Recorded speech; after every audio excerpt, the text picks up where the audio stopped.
What is up, you guys? Diggerdan here, coming at you with another video. This time, picking up Wheel of Time, The Gathering Storm, book number 12 out of 14. This is, if you are looking around on my channel, you'll notice that this is my first Wheel of Time book review. Why am I starting with number 12? Well, for one thing, I started my channel back in September of this year, of 2023.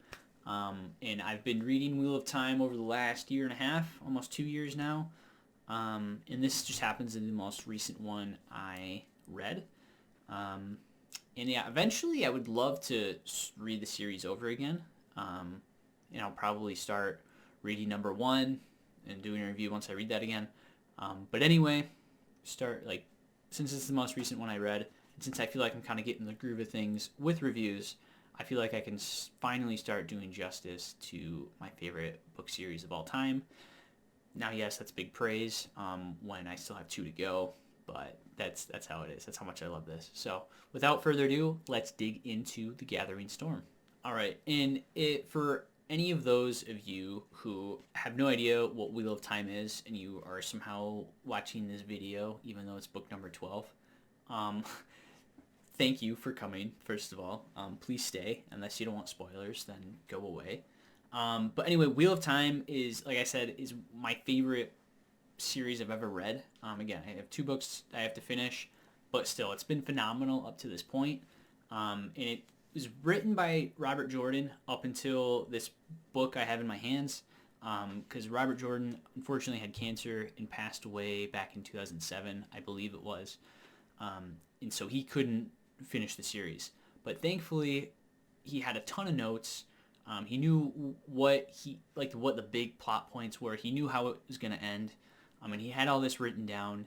And his wife, who's also his editor, knew, I believe, all the details as well.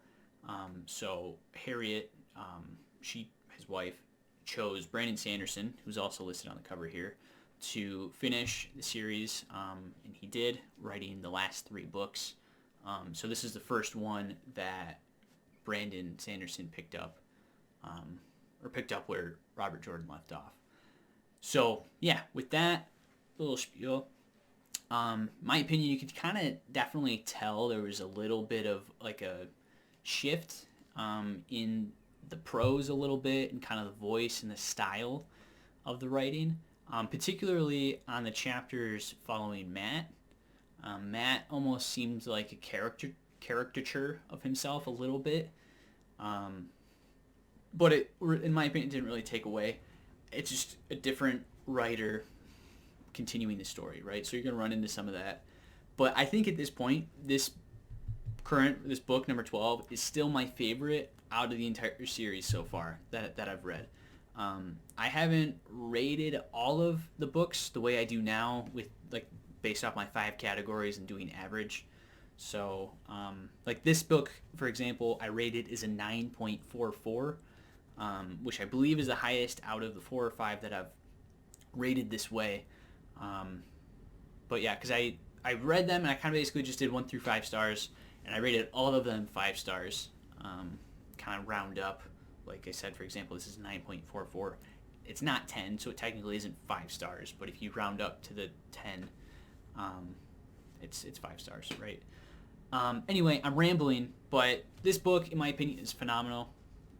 I know some people didn't like the shift change with Sanderson picking it up. But again, like I said, that didn't really bother me. I think I was just more excited to keep digging into the world of Wheel of Time, and just kind of continuing on with the plot and seeing what happens with the characters that we fall in love with and grown with over the last 11 books. So yeah, I was really excited to dig in these. Yeah, that's really all I could say without spoiling anything. So if you haven't read book 12 and you want to avoid spoilers, I recommend clicking off now if you haven't already. But again, I love everyone watching the entire video, right? But yeah, so how about you go read it and then come back and then we can discuss. But for those who have read it, let's keep digging on. So my first category out of 5 that I rate is emotional impact. In this one, I rated a 9.8 out of 10. I think, yeah, it's the highest thing that I have rated out of my 5 categories. And the reason I have it so high, it's almost a 10 out of 10, right? 9.8, it's very, very high. It's 98%. Just because my emotions were, I mean, obviously, if I'm on book number 12, I got to be pretty invested in the characters and the plot and all these things, right? Which I am. But I think something that kind of elevated it is just the stakes of everything. It seems so much higher. You know, like the stakes have been pretty high throughout the entire series. But this one, for example, really focusing on like the White Tower division and Egwene having, like, being in the tower, suffering under Aledia, however the heck you say her name, like the false Armelin chair, or excuse me, Armelin seat, and just her suffering under there, and then trying to undermine her Aledia's power, her authority, but also having her rebels outside of the tower and just navigating all of that, and just every little win that Egwene had was just like almost like a rally, like, yeah, you got it, Egwene, let's go. And just so that entire plot line in this book was really good in my opinion. Like stakes very high, and Egwene like really made it down to earth, I guess, like made it more relatable, I think is the word I'm going for. But also like just skipping to the end of the book, like with Rand losing it on his dad Tam and almost killing him, and then he's like scared of it, or scared of himself and what he's about to do, and then he travels away, and then acting like he's gonna go annihilate the Shan-Chan or the Sea-Chan, however the heck you say their name, the invaders, right? I'll say Shan-Chan. I suck with pronunciations, by the way. I know there's pronunciation stuff in the back of the book, but I tend to ignore that to my detriment. But then he goes and threatens to do that, and you think he's going to. I'm like, oh my goodness, because he just annihilated an entire palace with balefire, and he's been kind of on edge ever since one of the Forsaken escaped and got him in under the collar. And then he was like about to kill Min with his bare hands, and then he was forced to kind of pull on to the Dark One's own power. He doesn't even really know what he did, but Lews Therin knows it's evil and knows it is with the Dark One. So he's got Lews Therin in his head going crazy over this, but also Rand really actually felt good when he was using that Dark One power. So he's kind of in a mess. He's in shambles. He's very unstable. And at the end of the book, it's definitely a good payoff. And then when he's at the very last couple pages, when he's on the Dragon's Mount and he's doing all this magic thing, he's acting like he's about to end the world. But then there's a very small piece of him that says, hey, no, we're not here to destroy. We're here to love. We're here to enjoy life while it's given to us. That's why why the wheel cycles it back in time and time again. And yeah, I just think my heartstrings, man, were pulled in a million different directions based off these characters. And then Varen, too, the dark Ajah, or not the dark, well, she was, but the brown Ajah, who turned out to be a dark one, or not the dark one, from the black Ajah, but she did it to kind of infiltrate and like learn what she could. And then she revealed all of this to Egwene, like when she's literally on her deathbed. That really broke me, because Varen, aside from Moiraine, Varen is my favorite Aes Sedai, and yeah. and speaking of Moiraine, based off how the last book ended, I was hoping we'd get maybe that save attempt in the Gathering Storm, but the way it's shaken out, my guess it'll probably be in the next book. Because Matt didn't get a whole lot of screen time, if you will. Same with Perrin. Perrin, I think, got maybe a chapter or two. But yeah, most of this book kind of focused on Rand and Egwene's stories, and then a little bit on Matt and a little bit on Tuon as well. But yeah, anyway, enough of emotional impact right now. But yeah, that was a 9.8, which is very, very high for me.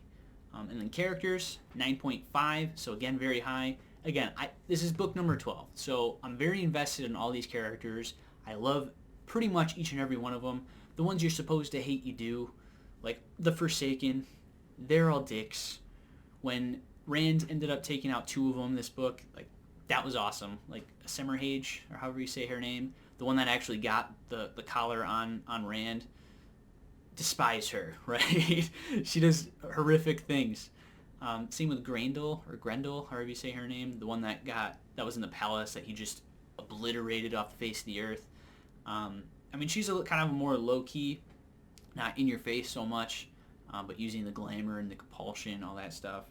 But yeah, anyway, like Nynaeve, she's probably the biggest main character that I personally dislike. I know she does things all for the right reasons, but she just bullies her way into things and acts like she's right. And even if she is right, like the way she goes about things isn't always the best. And so I know that's something that she struggles with, like trying to do the right thing in her mind, protecting her Two Rivers folk, protecting the people like the children, for example, when she healed that kid, berating her father or the kid's father, all these things. Like, so again, I know Nynaeve is very important. She's very strong in the one power, which is awesome. But again, her as a person, I personally don't care for.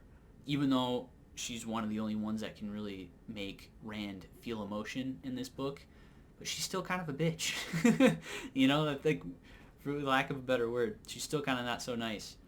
But again, Egwene I love, Rand I love, Mat I love. I wish Perrin was in the book more, because he's honestly my favorite character. I feel like I relate to him the most, personally.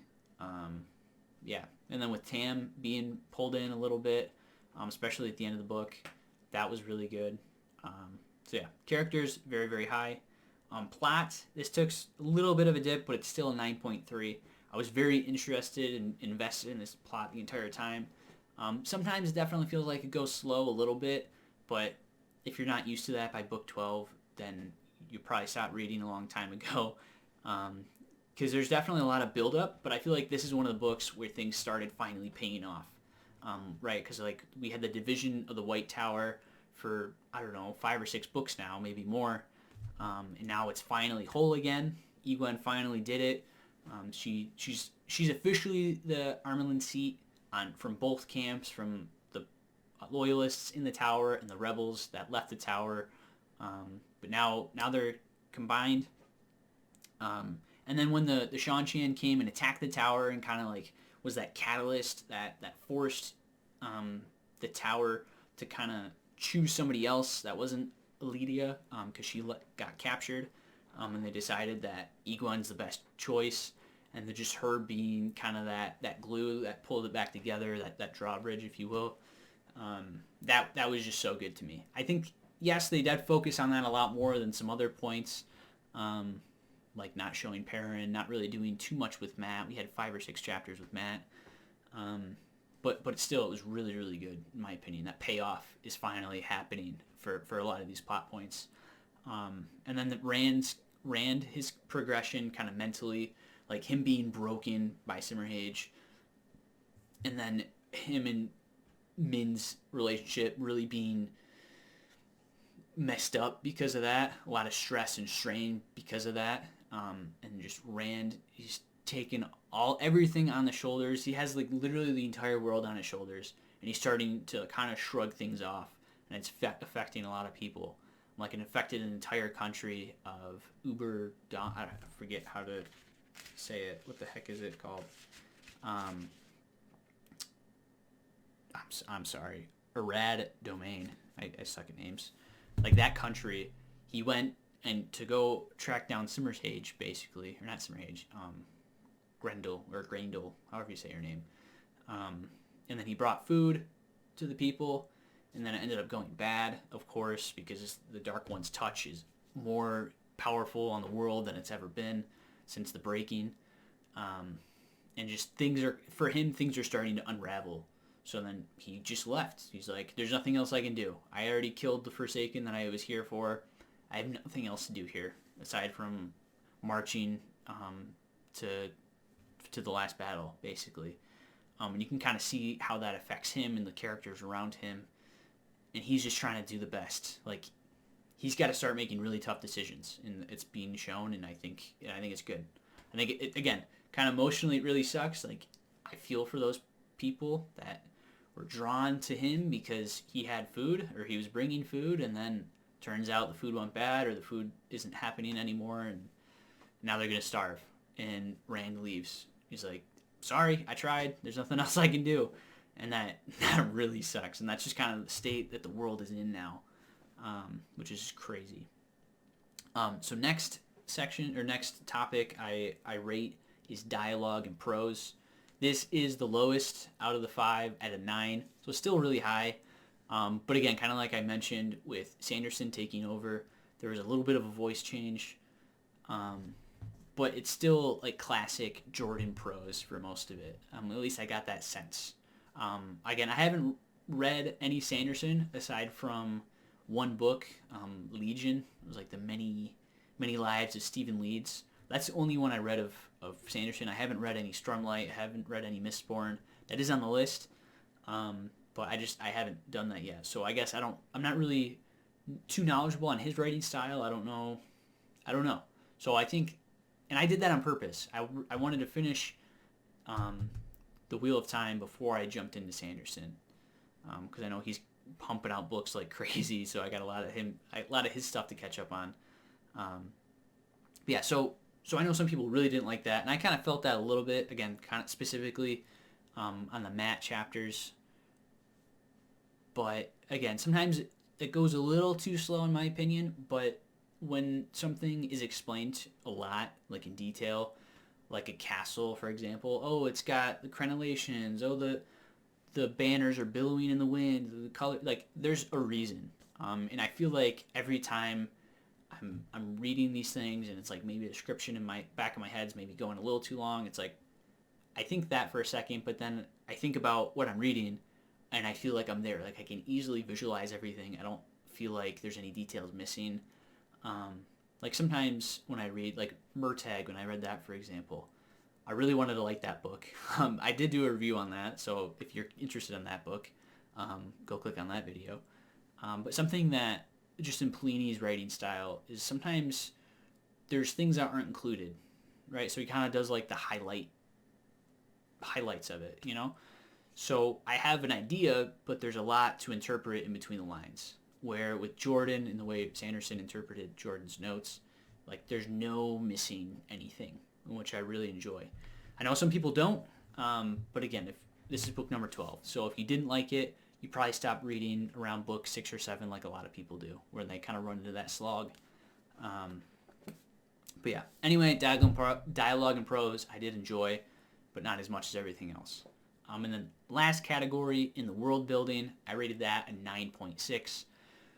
So again, one of the higher things, but something that world building really benefits is, again, with this being book number 12, you have 11 books of lore that you're building off of.